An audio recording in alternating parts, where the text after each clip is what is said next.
السلام علیکم ناظرین، آپ کا میزبان یاسر شامی آپ کی خدمت میں حاضر ہے۔ پوری دنیا سے جن لوگوں نے رات کے اس پہر میں ہمیں ڈیلی پاکستان کی سکرین پر جوائن کیا ہے انہیں خوش آمدید کہیں گے۔ میرے درمیان تحریک لبیک یا رسول اللہ کی سیاسی ونگ تحریک لبیک پاکستان TLP، جو کہ پاکستان کی تیسری بڑی سیاسی جماعت بن کر ابھری، لیکن اس کے بعد آج جو معاملات ہوئے وہ سارے آپ لوگوں کے سامنے ہیں۔ اس کے سربراہ علامہ خادم حسین رضوی صاحب ہمارے درمیان موجود ہوں گے، ان سے کچھ تلخ سوالات بھی کریں گے، لیکن اس سے پہلے ان سے یہ پوچھیں گے کہ آج کے الیکشن سے یہ کتنے مطمئن ہیں۔ جی علامہ صاحب بتائیے گا۔ جی بسم اللہ الرحمن الرحیم۔ آج کے الیکشن کے نتائج ہم بالکل مسترد کرتے ہیں، اور یہ سراسر دھاندلی نہیں دھاندلا ہوا ہے، اور بالکل یہ سلیکشن ہے، اور یہ ایک ڈرامہ رچایا گیا ہے، اور ہم بالکل اس سے برات کا اعلان کرتے ہیں۔ یہ ڈرامہ کس نے رچایا ہے اور یہ سلیکشن کس نے کی ہے؟ وہ سب کو پتہ ہے، جس نے رچایا ہے اور جس نے یہ سارا کچھ کیا ہے سب کو پتہ ہے، اور انشاءاللہ جس نے پاکستان کے ساتھ اور اہل پاکستان کے ساتھ یہ مذاق کیا ہے، اللہ رب العالمین وہ غالب بھی ہے اور بڑا سخت انتقام بھی لیتا ہے۔ قوم کے ساتھ اتنا بڑا مذاق جو ہوا ہے تو اللہ رب العالمین ایسے لوگوں کو معاف نہیں فرمائے گا، اور قوم بھی معاف نہیں کرے گی۔ اچھا، اللہ تو معاف نہیں فرمائے گا، قوم تو معاف نہیں فرمائے گی، TLP کی جو ہے حکمت عملی اب کیا ہوگی؟ یہ دھاندلی نہیں دھاندلا ہوا ہے آپ کے مطابق، تو سڑکوں پر نکلیں گے؟ انشاءاللہ مجلس شورا کا اجلاس بلایا جا رہا ہے، وہ جو بھی فیصلہ ہوگا بعد میں انشاءاللہ اعلان کر دیا جائے گا۔ اچھا، پاکستان مسلم لیگ نون کے وفاقی وزیر سے آپ لوگوں نے استعفیٰ لیا، وہ بھی دھاندلی کا الزام PTI پہ لگا رہے ہیں، تو اگر وہ آپ کے ساتھ احتجاج میں شامل ہوتے ہیں تو آپ ان کو کریں گے؟ وہ کس احتجاج میں؟ جب وہ ختم نبوت کے مسئلہ میں 2 نمبری کر گئے اور انہوں نے ہمارے 8 بندے شہید کیے، تو ایسے ظالموں کے ساتھ تو ہم نہیں بیٹھ سکتے۔ تو احتجاج آپ کا علیحدہ ہوگا، ان کا علیحدہ ہوگا اگر دونوں نکلتے ہیں؟ ہمیں نہیں پتہ وہ کس لیے احتجاج کریں گے۔ شہباز شریف صاحب نے کہا کہ دھاندلی ہوئی ہے، وہ بھی مسترد کر چکے ہیں۔ وہ تو ان سے سوال ہوگا نا، وہ اپنے بھائی کے لیے احتجاج نہیں کر سکے تو الیکشن کے لیے کیا اس نے احتجاج کرنا ہے؟ اس کا تو سیاسی بیان ہے۔ TLP کے جو پولنگ ایجنٹس تھے، آپ کے کئی امیدواروں سے ہم رابطے میں تھے، جن میں ایک PP کے امیدوار تھے آپ کے میاں فیصل، اور اس کے علاوہ لاہور سے وقاص صاحب بھی تھے، اور اعجاز اشرفی صاحب جو کہ آپ کے ترجمان ہیں پارٹی کے، ان کا بھی یہی کہنا تھا کہ ہمارے پولنگ ایجنٹس کو پولنگ اسٹیشن سے دھکے مار کر باہر نکالا گیا۔ اس کی وجہ کیا سمجھتے ہیں آپ؟ اس کی وجہ یہی ہے کہ یہ تحریک لبیک یا رسول اللہ کی جو شہرت ہوئی ہے اور جو اس کو پذیرائی ہوئی ہے ہمارے ان علاقوں میں کہ جہاں پانی تک میسر نہیں ہے، وہاں لوگوں نے بڑے احسن جلوسوں کی شکل میں لوگ ووٹ ڈالنے کے لیے آئے۔ تو ایسے تو نہیں ہے نا کہ جلوسوں کی شکل میں قوم ووٹ ڈالنے آئی ہو تو وہاں 18 ووٹ نکلے ہوں۔ یہ اتنے بڑا ظلم تو کبھی بھی نہیں ہوا، اور ان ظالموں کو انجام تک یہ خود پہنچیں گے انشاءاللہ۔ تو میڈیا کوریجز جو ہیں وہ نہیں دی جا رہی TLP کو، اس کا مورد الزام کس کو ٹھہرائیں گے آپ؟ اس کا ہم اللہ کی بارگاہ میں عاشق بسی و حزنی اللہ، یہ ہم اللہ کی بارگاہ میں شکایت کرتے ہیں جناب یعقوب علیہ السلام نے کی ہے، اور اللہ ہی کی بارگاہ میں ہم ان کے انجام کی بھی دعا کرتے ہیں کہ ہمارا صرف جرم یہی ہے کہ رقیبوں نے رپٹ لکھوائی ہے جا کے تھانے میں کہ تحریک لبیک یا رسول اللہ ناموس رسالت اور ختم نبوت کا نام لیتی ہے اس زمانے میں۔ اچھا، مجھے خادم صاحب یہ بتائیے گا، بہت سے لوگوں کے ذہنوں میں یہ سوالات ہیں کہ آپ نے تمام جو بچے تھے آپ کی تحریک کے، آپ نے ان کو امیدواروں کے طور پر پورے ملک سے کھڑا کیا، اور ان کی ایڈورٹیزمنٹ بھی ہوئی، ان کی اچھے طریقے سے پروموشن بھی ہوئی، اور ایک جو ہے سیاسی کیمپین بھی دیکھی گئی۔ آپ اور افضل قادری صاحب الیکشن میں کیوں کھڑے نہیں ہوئے؟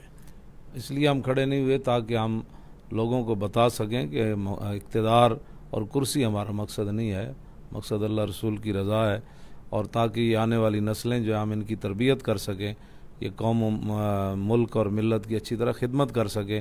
تو ہمارا کوئی مقصد نہیں تھا اقتدار، اور اگر اقتدار مقصد ہوتا تو وہ ہم بھی 2-4 سیٹوں سے کھڑے ہو سکتے تھے، لیکن نہیں ہوئے۔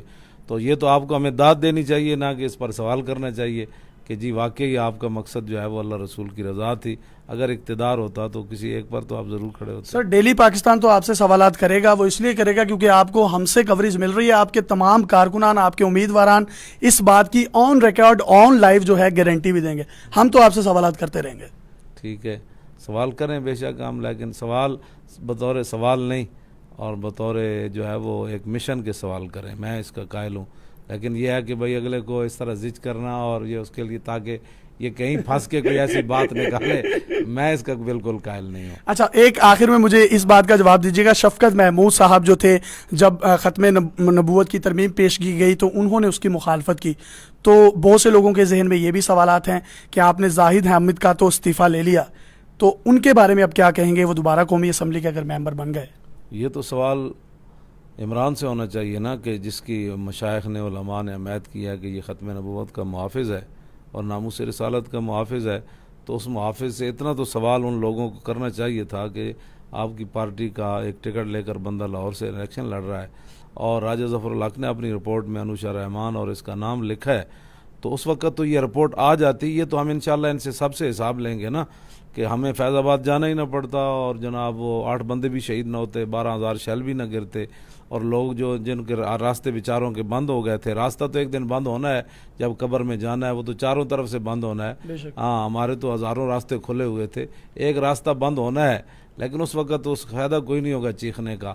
ہمیں تو لوگوں نے کہا نا راستہ بند ہوا، راستہ چاروں طرف سے ایک دن بند ہونا ہے، اور وہاں آنا رسول اللہ نے ہے، جن کی ختم نبوت کے ساتھ لوگ غداری کر رہے ہیں اور کی ہے، اور آج پھر ان منکرین ختم نبوت کو ہم کیسے کہیں گے جی ہم آپ کے ساتھ مل کر احتجاج کرتے ہیں؟ جو حضور کی عزت کے لیے نہیں نکلے، وہ جمہوریت کے لیے ہم ان کے ساتھ کھڑے ہوں گے؟ ہمارا سب کچھ رسول اللہ کی ذات ہے، بس انہیں جانا، انہیں مانا، نہ رکھا غیر سے کام۔ تو شفقت محمود صاحب کو قربانی کا بکرا پی ٹی آئی بنائے گی آپ لوگوں کو خاموش کرنے کے لیے؟ What do you think? نہیں، ہم خاموشی، ہر مسلمان، آپ اس میں نہیں ہے شامل، ختم نبوت کے مسئلے میں آپ نہیں ہمارے ساتھ کھڑے، ہر مسلمان کھڑا ہے جو سمجھتا ہے کہ ہمارا مسئلہ ہے، وہ اس کو تو پھر سوچنا چاہیے کہ ختم نبوت پر اس کا ایمان ہی نہیں ہے، جو ہمارا مسئلہ سمجھتا ہے۔ یہ تو ہر کلمہ گو کا مسئلہ ہے۔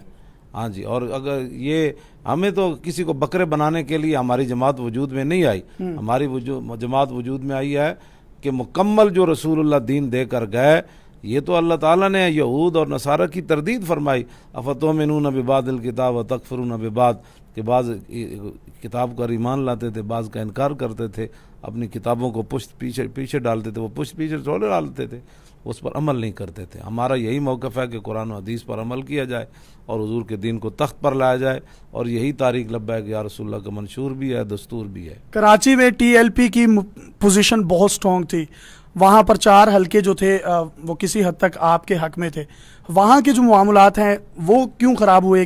کیا آپ پنجاب میں موجود تھے اس وجہ سے؟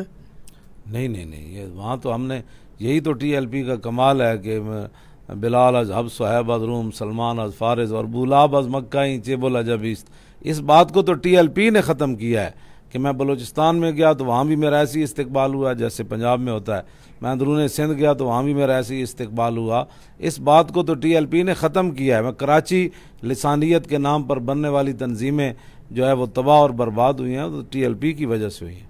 اچھا، آخر میں وہ تمام آپ کے امیدواران، ٹی ایل پی کے تمام کارکنان، ان لوگوں کو کوئی پیغام دینا چاہیں گے کہ وہ پرامن رہیں، یا جو بھی پیغام آپ اپنی ذاتی حیثیت میں دینا چاہتے ہیں ہم دے سکتے ہیں؟ جی، وہ پرامن رہیں، اور انشاءاللہ آئندہ لائے عمل جو ہے وہ آپ تک پہنچا دیا جائے گا، اور جو بھی فیصلہ ہوگا انشاءاللہ بہتر ہوگا۔ جی، علامہ خادم حسین رضوی صاحب ہمارے درمیان موجود تھے۔ ختم نبوت کا مسئلہ صرف ان کا مسئلہ نہیں، تمام مسلمانوں کا ہے، میرے سمیت، اور ہم تمام لوگوں کا اس پر ایمان بھی ہے، اور اگر یہ چیز ہماری زندگیوں سے نکل جائے تو باقی کچھ بھی نہیں رہ جاتا۔ جبکہ ان کا یہ بھی کہنا ہے کہ دھاندلی نہیں ہوئی، دھاندلا ہوا ہے، دھاندلا۔ اس کا لاہے عمل اپنی شورا کا انہوں نے اجلاس بلایا ہے، وہ تمام ارکان آپس میں مشاورت کریں گے، اپنے تمام امیدواران پورے پاکستان سے، ان کے جتنے بھی کارکنان ہیں ان سے پرامن رہنے کی انہوں نے تلقین کی ہے، اور تا حکم دیر، جب تک ان کا کوئی حکم نہیں ان کے لیے صادر ہوتا، ان تمام سے ہم بھی اپنی وسادت سے یہی گزارش کریں گے کہ وہ پرامن رہیں۔ الیکشن کی صورتحال کیا ہوگی، کس طرح کی دھاندلی ہوگی، کس طرح کے احتجاج ہوں گے، کیا اپوزیشن جماعتیں جو ہیں اس کو تسلیم کریں گی، اس کا فیصلہ تو وقت ہی کرے گا۔ ہمارے درمیان علامہ خادم حسین رضوی صاحب موجود تھے۔ سر، آپ کا بہت شکریہ، آپ نے ڈیلی پاکستان کو ٹائم دیا۔ اپنے میزبان یاسر شامی کو اجازت دیجیے، ان کی باتوں میں کتنی صداقت ہے، کتنا جھوٹ ہے، یہ فیصلہ بھی ہم آپ پر چھوڑتے ہیں۔ اللہ حافظ۔